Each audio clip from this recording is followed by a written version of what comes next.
Hey, glad you're back.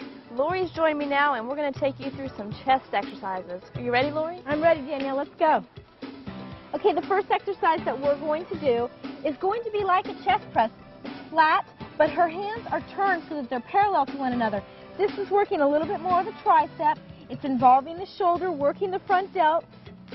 Perfect, Danielle. Good. So she's keeping the weights really close, pressing right up, working the chest, triceps, and the shoulders. Can you feel it? Is it a little harder than the normal press? Yeah, it is. We always like to try and add variation to all of our workouts, so we try and choose some different exercises, and this is one of them. I haven't done this one for a while, so I'm kind of looking forward to getting a set in there, too. Let's go, Danielle. Now, again, if she wanted a spot, I'd be right here underneath her elbows. I think she's okay. Now, I may need a spot because I made them get me some heavier weights this time. Okay. One more? One more. Okay, you got it. Good. All right. Woo! You know, Danielle, tough. One of the funniest things is to see people that haven't weight trained that much get in and out of the bench. And sometimes you see people just kind of drop their weights down. I always try and emphasize the importance of controlling the weights and taking them back with you. Thank you. You're welcome. So you came up perfectly, and I thought that was great. Well, the weight of the weights helps you pull yourself up. That's true, but people don't do that. I think I'm going to be okay. Okay, just let me know. When I hear you start grunting, that's when I'll spot. Yeah, you sure can feel your triceps in this exercise a lot more than doing them the other traditional way. But again, we're concentrating on working the base of the chest, the center part of the chest. We're going to do some incline working the upper as well as the lower this segment, so it'll be kind of fun. Good, we're going to hit all parts of the chest.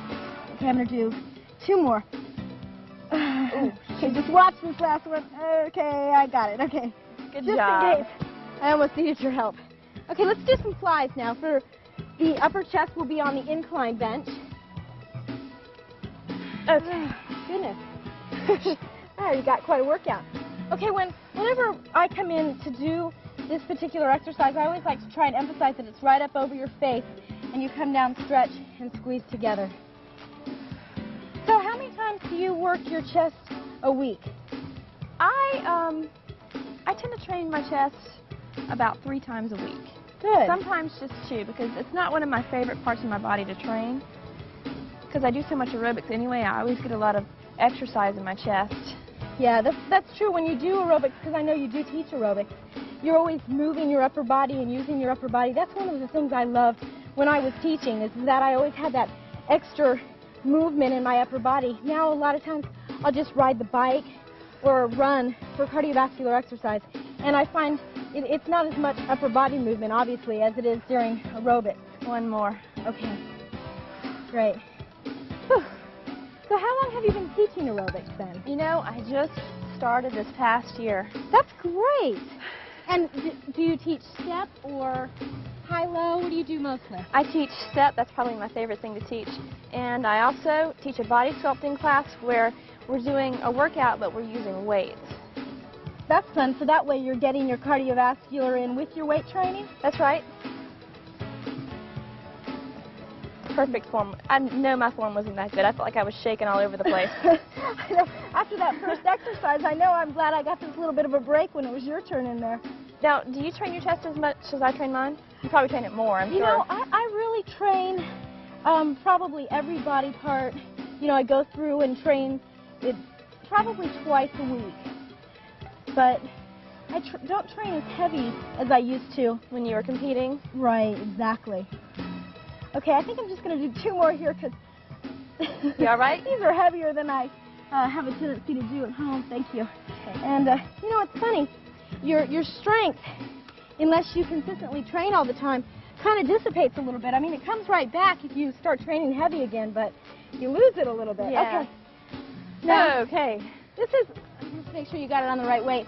What we are going to do now is going to be kind of like a decline cable fly, and that's perfect. So go ahead and stand front and bring them up in front of you. Now, because we're coming from a bottom angle, you're going to be working a little bit more of the lower chest muscles. And it's not an easy exercise. I know right before the segment started, we came in here to kind of test the weight. And I think, Danielle, both you and I were a little bit surprised how much work it took. Yeah, good job. But this is a new exercise for me, too. You know, like I said, this is one of those exercises that I really haven't done for a while. So I'm going to do them after you finish. But Keelan and I are going to come back and do a little bit more training. We have the shoulders next for you. We'll be right back to shape and tone your shoulders.